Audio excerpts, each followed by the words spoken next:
In this tutorial, I'm going to show you how to make a 4-strand round braid using 2 different colors of material, 2 strands each.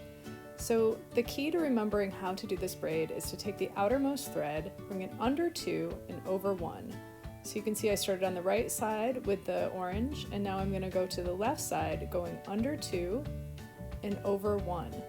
So now it's important to remember that each time the orange is on the orange side and the yellow is on the yellow side.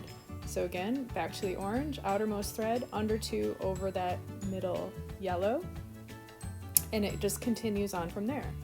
Left side, under 2, back over the orange. So each time I'm completing the pass, I'm bringing 2 orange to the right and 2 yellow to the left.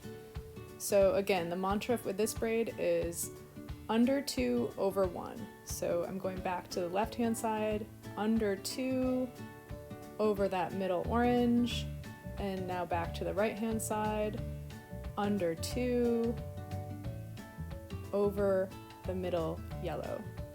And so it's actually quite simple. It's easy to see when you have these 2 colors at work, and it makes a really beautiful finishing technique for weavings. A lot of fringe on the end of a weaving could have this technique applied, especially if you have more than one color in your warp. This would look very beautiful.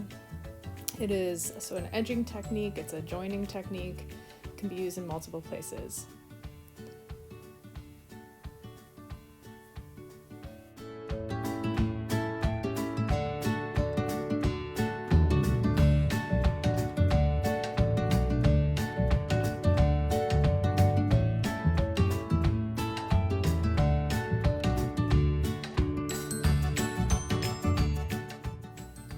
Thanks for watching the video. I hope you've learned how to do a 4-strand round braid.